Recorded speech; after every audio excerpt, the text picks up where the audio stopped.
সম্বর্ধনা দেওয়া হলো। এরপর মণিশঙ্কর মোরা সিং, আমি মণিশঙ্কর মোরা সিংকে অনুরোধ করব মঞ্চে যাওয়ার জন্য। এবং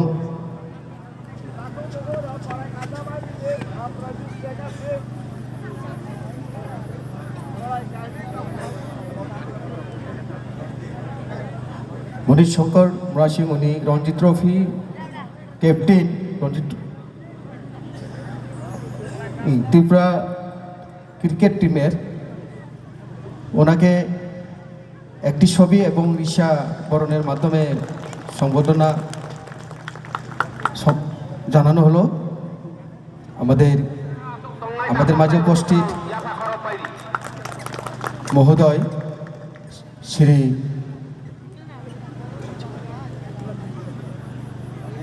শ্রীযুক্ত রামপদ জমাতিয়ার মাধ্যমে এখন মানস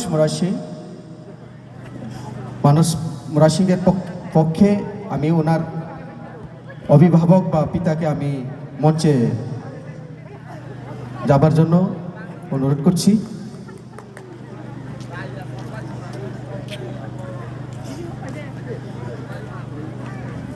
ওনাকে রিসা এবং একটি ছবির মাধ্যমে বরণ করে নেবে আমাদের আজকের মেলার উদ্বোধক তথা ত্রিপুরা রাজ্যের মাননীয় মুখ্যমন্ত্রী শ্রী বিপ্লব কুমার দেব মহোদয়।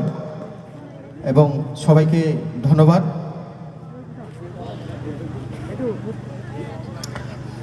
হাই মানস মোরা সিং প্রথম ত্রিপুরা রাজ্যनि चिनि बुकुंबारनि बिसिंगाव बुकुंबारानि मोरा सिंरनि बिसिंगाव पहिला DCS अफिसार बनि अंगै बनि बाबु रिसाताय आइसा कायानो बरमनि बिसिंतै याफागिना जाखा फायदै हायना हाया सुंताबो ककलाम पान्डाव थांलायनाय। আবার আমরা চলে যাব আজকের মূল পর্বে। खुलुमखा तिनिनि पान्डाव मानजाक फाइनाय अदंशां MLA श्री रामपद जमातिया, MLA श्री अरुण चंद्र भौमिक,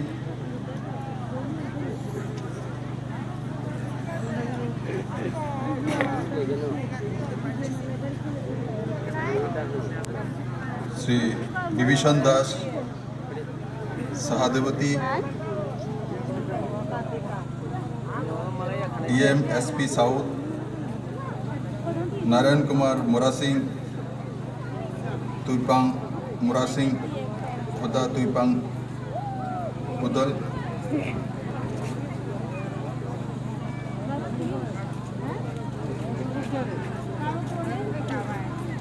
ताई कबुनी मानजाक फाइनायो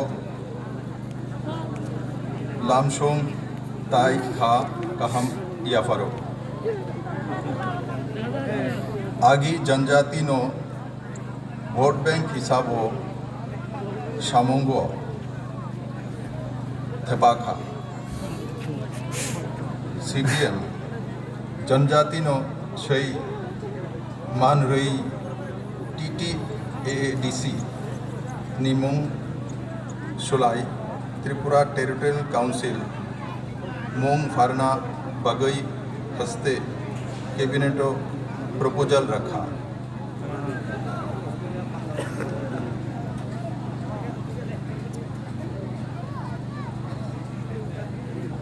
मोरा सिंह सामाजिक सांस्कृतिक उत्सव 250 বছরের পূর্বে শ্রী শ্রী হরিচাঁদ গোস্বামীর আবির্ভাব থেকে এই উৎসব শুরুয়াত হয়েছে। আর এই মেলা 1980 সন থেকে এখানে অনুষ্ঠিত হতে চলছে।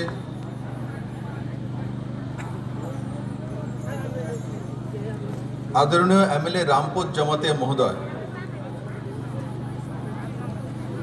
এই সরকার আসার পর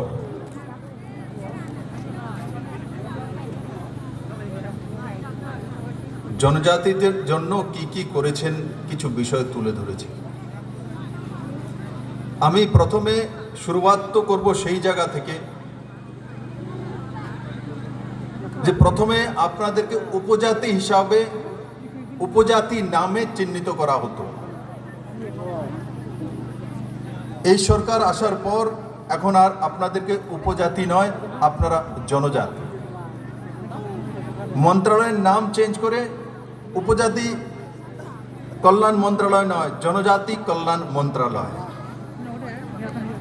আগে উপজাতি মানে উপ মানে ছোট। এই সরকার আসার পর আমি বলি না যে সবকিছু হয়ে গেছে, কিন্তু দীর্ঘদিনের সমস্ত জনজাতি গোষ্ঠী যে রয়েছে,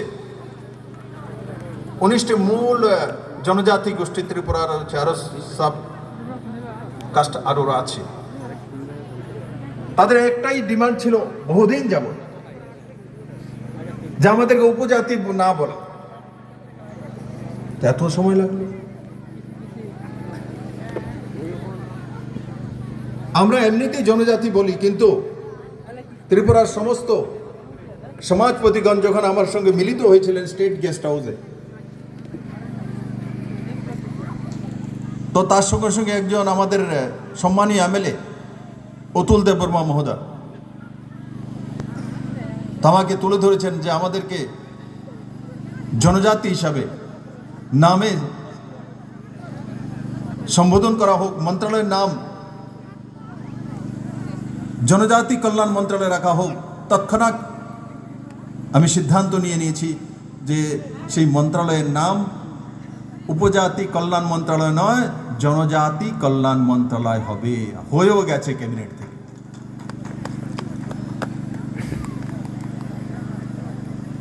জনজাতিরা বহুদিন যাবত চাইছিল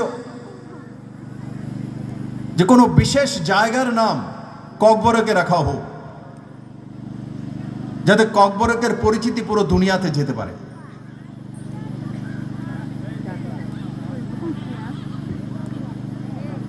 আমাদের লাইফলাইন NH8, তার মধ্যে বড়মোড়া, 18 মোড়া, লংতরাই 3 পাহাড় রয়েছে। এই সরকার সিদ্ধান্ত করেছে বড়মোড়ার নাম হতাই কতর করে দেওয়া, আর হতাই কতর করে দেওয়া হয়েছে। এখন সেই পাহাড়ের নাম হতাই কতর। সে আগেও তো হতে পারত।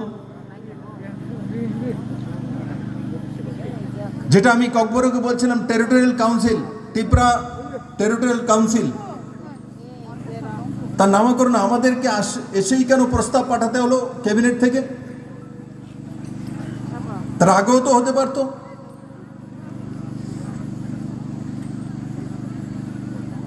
আমাদের সরকার আসার পরেই কেন এডিসির জন্য 57 কোটি টাকা অতিরিক্ত বরাদ্দ আসলো, যেটা কি সার্বিক ব্যক্তিগত পারিবারিক নিজেদের কল্যাণে নিয়োজিত হবে? তার আগে কেন আসলো না? তার আগে কি সরকার ছিল না? তার আগে কি মুখ্যমন্ত্রী ছিল না? তার আগে কি জনজাতি কল্যাণ মন্ত্রণালয় ছিল না? তো কেন হয়নি?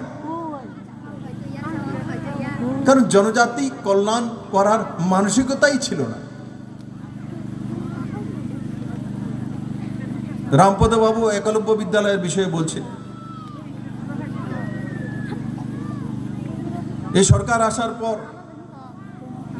ইন প্রিন্সিপাল 18টি একলব্য বিদ্যালয়, তার মধ্যে 10টি কাজ শুরু হয়ে গেছে। আর তার আগে 25 বছরে মাত্র 4টি একলব্য বিদ্যালয়। মানসিকতা চাই কাজ করার জন্য, ইকুয়ালিটি চাই।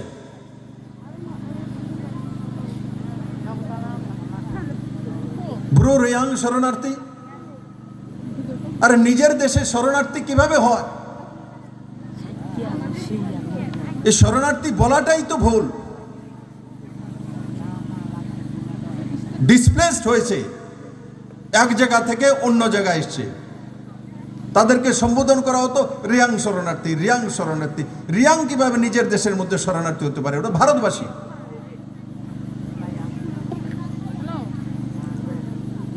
মিজোরাম থেকে উৎখাত হয়েছে তো ত্রিপুরাতে এসছে, ত্রিপুরাও তো ভারতবর্ষ। 98 থেকে সেই ক্যাম্পের মধ্যে। তার পরিবার কোথায় যাবে, পড়াশোনা কোথায় করবে, তার নেক্সট জেনারেশন কোথায় যাবে, তার কোনো ব্যবস্থা নেই। তার রেশন কার্ড নেই, তার আধার কার্ড নেই, তার পড়ার অধিকার নেই, তার জন্য স্কুল নেই, কলেজ নেই, হসপিটাল নেই। ক্যাম্পের মধ্যে থাকো और दाल रोटी खाओ।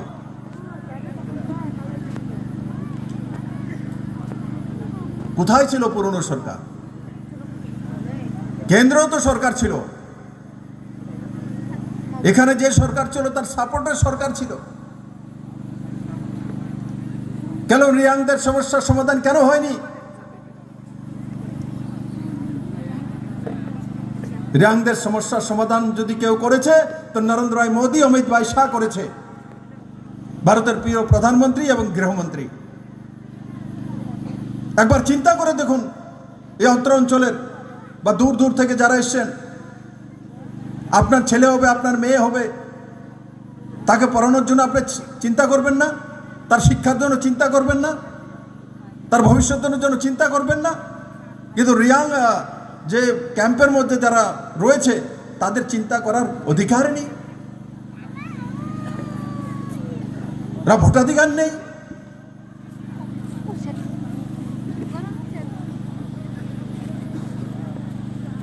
আজকে নরেন্দ্র ভাই মোদীকে যাকে সেই কাজ করতে হলো, অমিত ভাই শাহ যে তেজস্বী গৃহমন্ত্রী, যশস্বী গৃহমন্ত্রী, তাকে করতে হলো। আর বিজেপি আইপিএফটি যে সরকার, সেই সরকার সেই পদক্ষেপ নিতে বাধ্য হয়েছে, সে সরকার নিয়েছে। আগের সরকার কেন নেয়নি?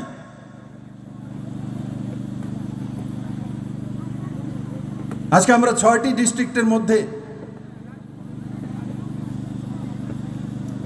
তাদের সঙ্গে কথা বলে এবং যারা স্থায়ীভাবে ত্রিপুরাতে রয়েছে তাদের সঙ্গে কথা বলে তাদেরকে স্থায়ীভাবে রাখার বন্দোবস্ত, ছেলে মেয়েদের পড়াশোনার বন্দোবস্ত, আধার কার্ডের বন্দোবস্ত, রেশন কার্ডের বন্দোবস্ত, 2 বছর পর্যন্ত তাদের রেশনের বন্দোবস্ত, প্রতি পরিবারকে 2 বছর পর্যন্ত 5,000 টাকা করে ব্যবস্থা, রাস্তাঘাট, স্কুল, জলের ব্যবস্থা, বিদ্যুতের ব্যবস্থা, 600 কোটি টাকার কেন্দ্রের প্যাকেজ। তার আগে তো হয়নি। তার আগে তো কেউ চিন্তা করতো না ত্রিপুরার জনজাতির জন্য। এমন কোন প্রধানমন্ত্রী ছিল যে ত্রিপুরার এক এক জনজাতি সম্প্রদায়ের কথা চিন্তা করে? এমন কোন গৃহমন্ত্রী আছে? যখন দিল্লিতে যাই, বসি, তাদের গৃহমন্ত্রী বলেন, माननीय मुख्यमंत्री आप छोटे मोटे चीज मत देखिए, ये लोग गरीब है, इनको मदद करिए। मैं और माननीय प्रधानमंत्री जी त्रिपुरा के जनजाति के जीवनमान उन्नयन के लिए सब कुछ कर डालेंगे, आप करिए इन लोगों के लिए। ऐसे प्रधानमंत्री गृहमंत्री कभी देखा त्रिपुरा ने?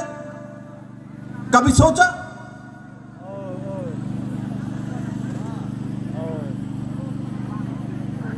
আমরা ভাগ্যবান যে আমরা এমন একজন প্রধানমন্ত্রী পেয়েছি যিনি ছোট্ট রাজ্য ত্রিপুরার কথাও চিন্তা করেন, বড় রাজ্য উত্তরপ্রদেশের কথাও চিন্তা করেন। কিন্তু তার আগে আমরা যেই প্রধানমন্ত্রী বা রাষ্ট্রীয় নেতৃত্ব অন্য পার্টিতে পেতাম, নর্থ ইস্টকে মানে সেটা ভারতবর্ষের এক সাইডের প্রান্ত, তার বিষয়ে চিন্তা করার দরকার নেই, তারা পিছিয়ে পড়া প্রান্ত। আজকে মাননীয় প্রধানমন্ত্রী সমস্ত কেন্দ্রীয় মন্ত্রীদেরকে নির্দেশিত করে রেখেছেন যে বৎসরে, প্রতি বৎসরে 3 বার নর্থ ইস্টের মধ্যে ভ্রমণ করতেই হবে এবং নর্থ ইস্টের জন্য কোনো না কোনো কাজ করতেই হবে। তার মনিটরিং পিএমও থেকে করা হয়, আর তার পরিণাম নর্থ ইস্ট বাসীও দিল খোলে নরেন্দ্র ভাই মোদীকে স্বাগত করেছে। নর্থ ইস্টের 8ও রাজ্যের মধ্যে না হলে ভারতীয় জনতা পার্টির সরকার আর না হলো এনডিএর সরকার। কেউ কোনোদিন কল্পনা করেনি নর্থ ইস্টের প্রতিটা রাজ্যের মধ্যে এনডিএর সরকার হবে। নর্থ ইস্টে বিজেপির কল্পনা। যেমন মাননীয় প্রধানমন্ত্রী নর্থ ইস্টের জন্য দুয়ার খুলে দিয়েছেন, যে সাংস্কৃতিক হোক আর আর্থিক হোক। ঠিক আমরা নর্থ ইস্ট বাসীও মাননীয় প্রধানমন্ত্রীকে হৃদয়ে তুলে নিয়েছি। প্রত্যেকটি রাজ্যের মধ্যে বিজেপি নয়তো এনডিএর সরকার। বন্ধুরা, ত্রিপুরা কোনো মতে পিছিয়ে যাবে না। বহু অন্যায় হয়েছে আমার ত্রিপুরার সঙ্গে। আন্দোলনের নামে সবচেয়ে বেশি হয়রানি যদি কাউকে শোষণ করা হয়েছে এই রাজ্যের মধ্যে জনজাতিদেরকে করা হয়েছে। সবচেয়ে বেশি করা হয়েছে।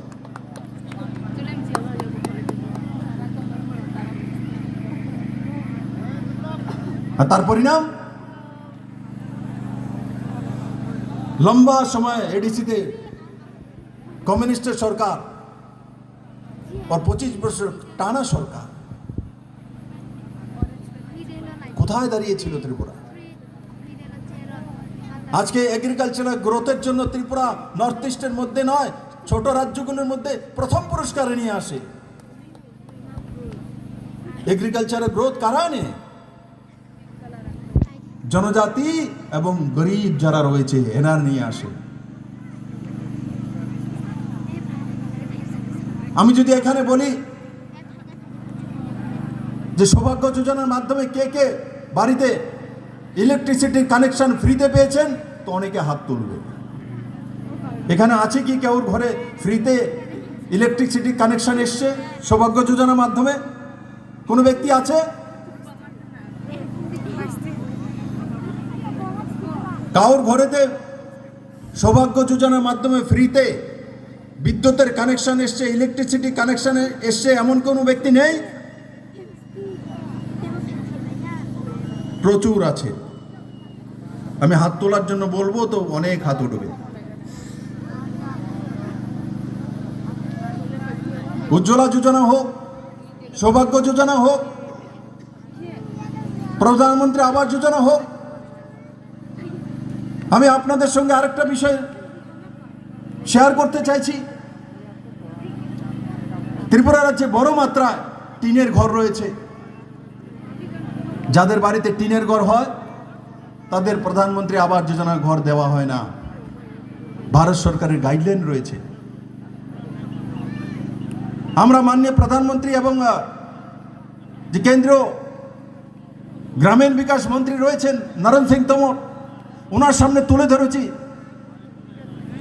যে ত্রিপুরাতে প্রচুর বৃষ্টি হয়, তার কারণে যে টিনের ঘর হয় সেই টিনগুলো হালকা টিন, ছনের চাইতে কম দাম তার জন্য টিনের ঘর হলে আপনাদের প্যারামিটার যে এরা অর্থবান পরিবার এমন নয়। ত্রিপুরার জন্য অ্যামেন্ডমেন্ট করে স্পেশালভাবে কেন্দ্র সরকার পারমিশন দিয়ে দিয়েছে ত্রিপুরার মধ্যে যারা গরিব, যাদের টিনের ঘর রয়েছে তাদেরকেও প্রধানমন্ত্রী আবাস যোজনার ঘর দেওয়া হবে। মানে 50,000 থেকে 70,000 প্রধানমন্ত্রী আবাস যোজনার ঘর ত্রিপুরাতে তৈরি হবে। যাদের টিনের ঘর আছে তারা প্রধানমন্ত্রী আবাস যোজনার ঘর পাবে। তার পারমিশন দিয়েছে নরেন্দ্র ভাই মোদী। এই পর্যন্ত ত্রিপুরাতে প্রধানমন্ত্রী আবাস যোজনার ঘর কত হয়েছে? কুল মিলিয়ে 49,000, কুল মিলিয়ে এই পর্যন্ত। আর টিনের ঘর যাদের আছে তাদের প্রধানমন্ত্রী আবাস যোজনা ঘর দেওয়ার কারণে 70,000 ঘর একসঙ্গে ত্রিপুরা পেয়ে যাবে বন্ধু। মানে 70,000 পরিবার।